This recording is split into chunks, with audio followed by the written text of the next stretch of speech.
Del Evangelio de nuestro Señor Jesucristo según San Juan. En aquel tiempo Jesús dijo a sus discípulos: Aún tengo muchas cosas que decirles, pero todavía no las pueden comprender. Pero cuando venga el Espíritu de la verdad, Él los irá guiando hasta la verdad plena, porque no hablará por su cuenta, sino que dirá lo que haya oído y les anunciará las cosas que van a suceder. Él me glorificará, porque primero recibirá de mí lo que les vaya comunicando. Todo lo que tiene el Padre es mío. Por eso he dicho que tomará de lo mío y se lo comunicará a ustedes. Queridas familias y queridos amigos de ¿Qué haría Jesús? Me da muchísimo gusto una vez más estar con ustedes en este podcast. Y después de leer este evangelio, hay varias ideas que quiero compartir con ustedes. Quizá no nos va a dar tiempo de compartir todas, pero voy a intentar no enrollarme para compartirlas. Lo primero es el confirmar que nuestra doctrina trinitaria no es un tema inventado por los padres o por la iglesia o por algún doctor de la iglesia y que un día se le ocurrió decir que hay un Padre, un Hijo y un Espíritu Santo. Hace poco pude estar en Roma y en varias iglesias está, pues ya saben, ¿no? El retablo dedicado a, pues a lo mejor a Cristo o a la Virgen Santísima, los santos ahí atrás del altar muy bonitos y hasta arriba, normalmente en varias iglesias barrocas, ponían un triángulo con un ojo en el centro que representa la Santísima Trinidad. El triángulo representa la Santísima Trinidad, al menos en el mundo cristiano. Luego también ese triángulo ha sido utilizado por los deístas para representar a Dios y el ojo que está ahí en el triángulo, pues la omnipresencia del Dios que todo lo ve. Pero bueno, en la tradición católica el triángulo representa a la Santísima Trinidad. Y no fue una ocurrencia de los pintores o de los escultores barrocos poner el triángulo, sino que es una realidad revelada. Es un concepto revelado, es una verdad que se nos dijo, o que se nos dio desde el Antiguo Testamento y luego en el Nuevo Testamento. Jesús lo hace demasiado claro. Habla de su Padre, en muchas ocasiones nos comparte que Él ha sido enviado por el Padre y que Él quiere transmitirnos ese corazón y ese mensaje del Padre.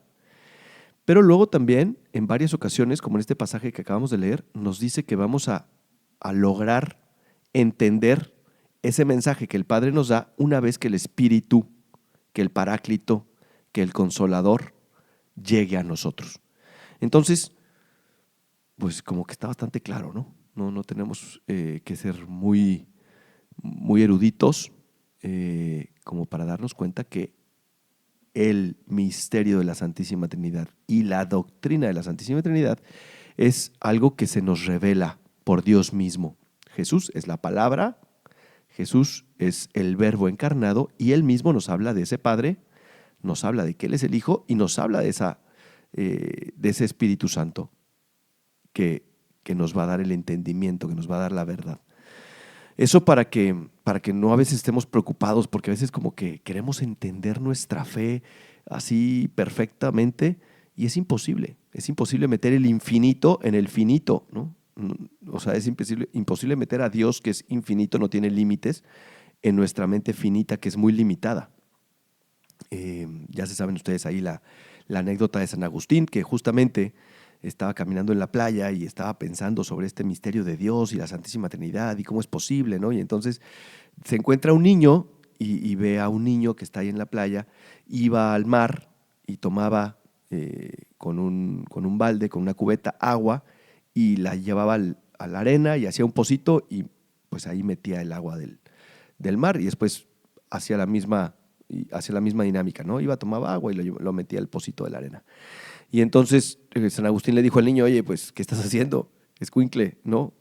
Mocoso, ¿cómo se te ocurre? ¿Qué estás tratando de hacer? Y el niño le dice: oye, pues mira, estoy tratando de meter el mar en este huequito de, de la arena que hice en este buco, en este hueco, en este agujero. Y le dices a Agustín, sí sabes que es imposible, niño, o sea, no va a pasar, no puedes meter el mar en ese hueco. Y entonces el niño le dice, pues es más fácil que yo meta el mar en este hueco a que tú entiendas el misterio de la Santísima Trinidad. Y es que ese es el tema, que a veces tratamos de entender todo lo que implica nuestra fe y precisamente por eso es fe, porque hay que creer en algunos misterios que se nos revelaron, que son inescrutables para la mente humana, o sea, son incomprensibles, pero pues ahí están, se nos dijeron. Y uno de ellos es el misterio de la Santísima Trinidad. Bueno, dicho esto, eh, Jesús nos habla de que nos va a mandar al Espíritu Santo. Fíjense cómo durante el Evangelio, si leemos con atención a Mateo, a Marcos, a Lucas, a Juan, vemos cómo Jesús predica y cura enfermos y dice parábolas y con sus gestos y con su comportamiento hace que los evangelistas pues vayan ahí escribiendo la vida de Jesús y lo que iba predicando, diciendo, aconsejando, etcétera. Y nos damos cuenta en el Evangelio que muchas veces los apóstoles y los discípulos, sus 12 y la demás gente que le seguía, pues como que no entienden muchas cosas, como que no comprenden cosas que podrían, que a nosotros a lo mejor ya se nos hacen mucho más digeribles. En aquella época, pues como que nomás no, estaban bien cerrados, ¿no? Tenían bien embotado el corazón. Jesús muchas veces pues se los hace ver, les dice necios de corazón, tardos de corazón, lentos para entender lo que Dios quiere decirles, ¿no? ¿Por qué están preocupados por esto si en realidad yo había querido decir esto otro? Muchas veces Jesús como que reclama esa lentitud, esa incapacidad de los apóstoles. Y es precisamente porque no habían recibido al Espíritu Santo. Y es hasta después de la resurrección, en el cenáculo, ellos reunidos junto con María, en donde reciben el Espíritu Santo y entonces ya se les abre la mente, pero sobre todo se les abre el corazón, se dan cuenta de todo lo que vivieron con Jesús y cómo el Antiguo Testamento, todo lo que ellos habían vivido religiosamente en su cultura judaica, embonaba perfectamente con el misterio de Cristo y a lo que Cristo les pedía, que era ir y predicar el Evangelio. Y entonces reciben el Espíritu Santo y salen disparados a esa acción misionera, a predicar el Evangelio y a dar la vida por Jesús. ¿Por qué? Porque recibieron al Espíritu Santo. Bueno, pues nosotros muchas veces estamos igual que los discípulos y los apóstoles, ¿no? Ahí estamos tratando de entender, buscando explicación a nuestra vida y a la vida de Jesús en nuestra vida, a nuestra vida y al evangelio que Jesús quiere escribir en nuestra propia vida y no, como que no nos dan las matemáticas y estamos ahí eh, pues batallando, como decimos en México, ¿no? Complicados. Y, y tenemos olvidado al Espíritu Santo. Lo tenemos ahí olvidado, ¿no? ¿Por qué? Porque nosotros leemos el Evangelio, nos relacionamos con Jesús, queremos seguir a Jesús, queremos seguir sus enseñanzas, queremos seguir su palabra. Nos viene muy bien la persona de Jesús porque es como que muy concreta y es un hombre y entonces se parece a nosotros y es como más fácil, pero Jesús nos dice, es que necesitas al Espíritu Santo, necesitas al Paráclito, necesitas al Consolador, necesitas al Espíritu Santo, necesitas ese fuego para tener la verdad contigo y para encender el corazón y el entendimiento. Así que hoy la invitación es no olvidar al Espíritu Santo. No olvidarlo, encomendarnos a Él. Hace poco hablaba con un joven, con un chavo al que quiero mucho. Es uno de mis hijos espirituales y tenía una situación complicada, muy complicada. Y no era una situación mala, que es lo peor, ¿no? Una situación así muy comprometedora, de estas de las que, híjole, dices, pobrecito, porque lo pusieron entre la espada y la pared, en una situación de personas buenas que querían hacer el bien y él tenía que dar una respuesta negativa, pero con amor, ¿no? Y entonces, pues, estaba tan complicado que yo le dije, oye, mira, pues, encomiéndate al Espíritu Santo.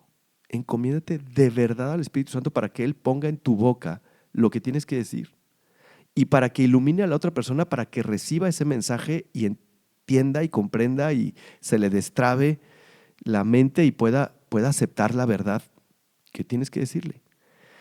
Y de verdad que funciona tanto, al menos en mi vida yo lo experimento mucho, tantas veces que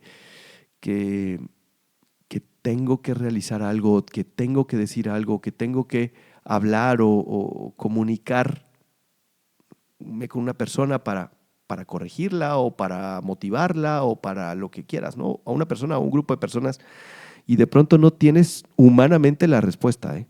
¿Por qué? Por tu limitación, por mi limitación, porque a lo mejor no he estudiado, porque no las tengo todas las herramientas humanas, psicológicas, antropológicas para dar un consejo, y entonces me encomiendo al Espíritu Santo de verdad real y le digo, Espíritu Santo, ilumíname. Espíritu Santo, fuente de luz, ayúdame porque no sé cómo le voy a hacer para motivar a esta persona, para consolarla, para sacarla de su error, para corregirla, para regañarla con cariño, ¿sabes?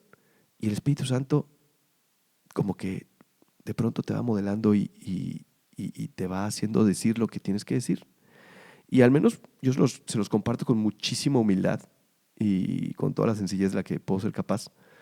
Que muchas veces yo me pongo a predicar y termino la predicación y digo, no sé lo que dije. No sé cómo salió esto de mi boca. De pronto me dejé llevar y no es que yo sienta así que mi boca empieza a hablar sola, ¿no? O sea, sí, efectivamente, pero cómo se me empiezan a poner las ideas en la cabeza y empiezo a predicar y a decir y a hablar y reconozco que no soy yo, que es algo más fuerte que yo, que es el Espíritu Santo que va hablando por mí. Cuando realmente lo invoco, cuando realmente lo tengo cerca, cuando realmente lo pongo en ese lugar que le corresponde al Espíritu Santo, que es una persona de la Santísima Trinidad, que es Dios mismo, que es el amor de Dios, que permea mi corazón y que se da a los demás a través de mí. Ojalá que todos hagamos esa experiencia, ¿no? Y ojalá que no nos olvidemos de la importancia del Espíritu Santo, que es ese amor que se tiene en el Padre y el Hijo, que se nos da, que nos permea, que nos empapa, que nos ilumina y que es capaz de ir cambiando la realidad en la que vivimos si nos dejamos guiar por Él, si nos dejamos, guiar por el Espíritu Santo que está ahí siempre presente con nosotros, que ya se nos dio en Pentecostés, que es lo que vamos a celebrar dentro de poco, y se nos dio también en los sacramentos, de manera especial en nuestra confirmación. Así que bueno, perdón, ya me alargué bastante. Les dije que quería darles más ideas. Recuerden que este podcast lo pueden compartir con sus familiares, con sus amigos, con sus compañeros, con sus colegas de trabajo, que llegue a muchas personas. Nuestra intención solamente es, evangelizar, que este mensaje llegue a los más oídos posibles, pero sobre todo a los corazones de todos aquellos que los escuchen, estos episodios, perdón. Yo soy el Padre Gabriel María Abascal, me puedes seguir en mis redes sociales como Padre Abascal en Instagram, como Pega Abascal en Twitter, en X, perdón. Hace poco escribí un libro con el Padre Luis Rodrigo Núñez que se llama ¿Por qué los hombres viven menos? Se los recomiendo a todos los hombres, varones, y lo pueden comprar en porqueloshombresvivenmenos.com. Que Dios les bendiga y hasta la próxima.